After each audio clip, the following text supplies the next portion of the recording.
imagine un beau ciel nocturne rempli d'étoiles scintillantes.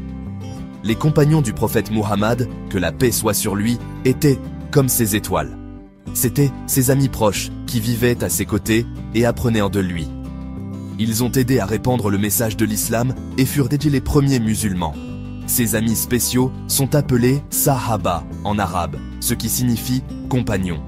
Ils ont vu le prophète, entendu sa sagesse et cru en Allah et en son messager. Leur amour pour le prophète était immense, prêts à tout faire pour lui et son message. Ce sont des héros de l'islam, nous montrant comment être de bons musulmans. Ils ont appris l'islam directement du prophète, le comprenant profondément. Ils pratiquaient la gentillesse, l'honnêteté, le courage et se souvenaient toujours d'Allah. Leurs vies sont des guides pour nous, nous aidant à comprendre le Coran et la Sunna. Les compagnons venaient de tous les horizons, unis par leur amour pour Allah et son prophète. Cet amour les unissait comme une famille, se soutenant et prenant soin les uns des autres. Ils ont travaillé ensemble pour bâtir une communauté de foi et de bonté. Leur histoire est une merveilleuse aventure de foi. Ils sont nos modèles, nous enseignant comment vivre en bons musulmans. Leurs exemples nous aident à mieux comprendre les enseignements de l'islam. Ils sont comme des étoiles, nous guidant sur le droit chemin. Nous pouvons apprendre tellement de leur vie et de leur dévouement à l'islam. Qu'est-ce que ça veut dire, être loyal?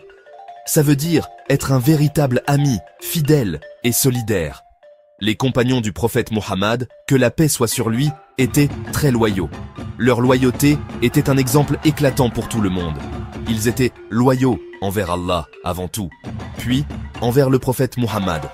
Quand le prophète a commencé à partager le message de l'islam, c'était très difficile.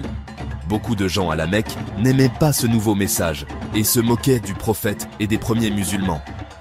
Mais les compagnons sont restés forts, croyant en lui et en son message de tout leur cœur. Leur loyauté leur donnait de la force. Les musulmans étaient peu nombreux et ont fait face à de nombreuses difficultés, mais leur loyauté envers le prophète n'a jamais faibli. Ils le protégeaient au péril de leur propre vie, écoutant chacune de ses paroles et suivant ses conseils avec amour et respect. Cette loyauté profonde était un signe de leur foi solide. Cela montrait à quel point ils croyaient au message de paix. Leur cœur était pur et dévoué. Cette loyauté n'était pas seulement pour le prophète en tant que personne, mais pour la vérité qu'il apportait. Le message d'un Dieu unique, Allah, est le message de bonté, de justice et de paix. Leur loyauté a aidé l'islam à grandir et à se répandre au loin et largement. Grâce à leur loyauté, la lumière de l'islam a commencé à briller intensément. Le courage est une qualité très spéciale, ça veut dire être brave même quand on a peur. Les compagnons du prophète Muhammad, que la paix soit sur lui, étaient pleins de courage. Ils ont affronté de nombreux dangers pour l'amour de l'islam, mais n'ont jamais laissé la peur les arrêter. Leur foi en Allah leur donnait une force incroyable. Ils savaient qu'Allah était avec eux. Les compagnons ont fait preuve de courage lorsqu'ils ont émigré de la Mecque à Médine, un voyage appelé l'Hégire. C'était un voyage dangereux, mais ils avaient confiance dans le plan d'Allah. Cette bravoure a aidé à établir la première communauté musulmane à Médine. Les compagnons ont également fait preuve de courage en défendant leur nouvelle communauté. Ils sont restés fermes dans les batailles, même lorsqu'ils étaient en infériorité numérique, combattant courageusement pour la vérité et la justice. Leur courage était inspiré par leur amour pour Allah. Ils savaient que défendre la vérité était la bonne chose à faire. Le prophète Muhammad, lui-même, était le plus courageux de tous, et ils ont appris la bravoure de lui. Le courage, ce n'est pas seulement se battre dans les batailles, c'est aussi dire la vérité et être patient dans les moments difficiles. Les compagnons étaient beaux courageux de cette manière aussi, dénonçant l'injustice et endurant les épreuves avec patience et prière. Ils n'ont jamais abandonné leur foi, peu importe à quel point les choses devenaient difficiles. Leur courage était une force tranquille qui venait du plus profond de leur cœur. Cela a fait d'eux de vrais héros. L'un des plus grands compagnons était Abu Bakr as-Siddiq, qu'Allah soit satisfait de lui. Il était le meilleur ami du prophète Muhammad, connu pour son honnêteté et sa véracité. Quand le prophète lui a parlé de l'islam, Abu Bakr l'a cru immédiatement. C'est pourquoi il a reçu le titre d'as-Siddiq, signifiant le véridique. Abu Bakr aimait énormément le prophète Muhammad et le soutenait de toutes les manières possibles. Il a utilisé sa richesse pour aider les musulmans pauvres et libérer les esclaves qui avaient accepté l'islam. Pendant le dangereux voyage de l'Hégire vers Médine, Abu Bakr était avec le prophète. Ils se sont cachés dans une grotte appelée Taur, et Abu Bakr s'inquiétait pour la sécurité du prophète. Mais le prophète lui a dit « Ne t'inquiète pas, Allah est avec nous ». Après le décès du prophète Muhammad, les musulmans ont choisi Abu Bakr pour être le premier calife. Un calife est un chef qui guide la communauté musulmane. Abu Bakr était un chef sage et juste, suivant très attentivement les enseignements du prophète. Il a travaillé dur pour maintenir la communauté musulmane unie et a fait face à de nombreux défis pendant son califat. Mais il s'est toujours appuyé sur Allah et les enseignements de l'islam. La vie d'Abu Bakr est pleine de leçons importantes pour nous. Il nous enseigne la véritable amitié, la croyance immédiate en la vérité, le sacrifice et la générosité. C'était un homme d'une grande foi et humilité, menant une vie simple et se souvenant toujours d'Allah dans tout ce qu'il faisait. Abu Bakr as-Siddiq est une étoile brillante parmi les compagnons. Nous nous souvenons de lui avec amour et respect. 5e partie, Omar ibn al-Khattab, le chef fort et juste. Un autre compagnon très spécial était Omar ibn al-Khattab, qu'Allah soit satisfait de lui. Avant de devenir musulman, Omar était connu pour sa force et était un homme puissant à la Mecque. Au début, il était contre les musulmans, mais un jour, il a entendu les paroles du Coran.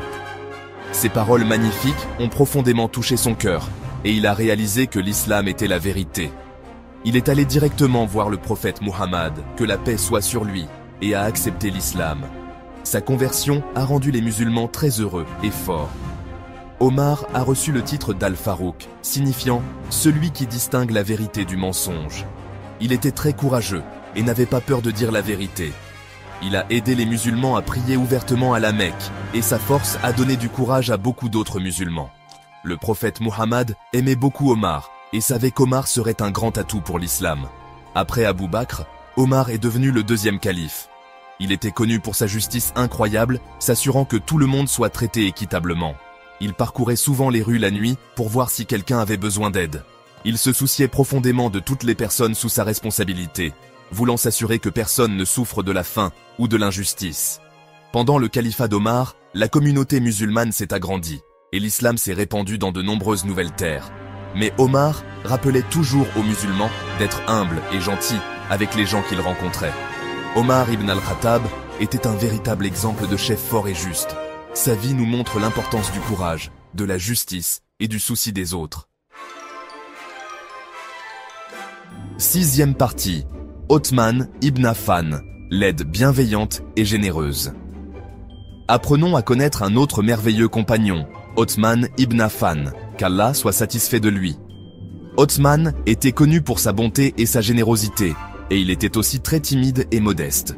Il fut l'une des premières personnes à accepter l'islam et aimait énormément le prophète Muhammad, que la paix soit sur lui. Othman a été marié à 2 des filles du prophète, à des moments différents, ce qui lui a valu le titre de Dun Nourayn, signifiant le détenteur des 2 lumières. Othman était un riche homme d'affaires, mais il utilisait sa richesse pour aider les musulmans et la cause de l'islam. Une histoire célèbre de sa générosité raconte qu'il y eut une grande sécheresse à Médine.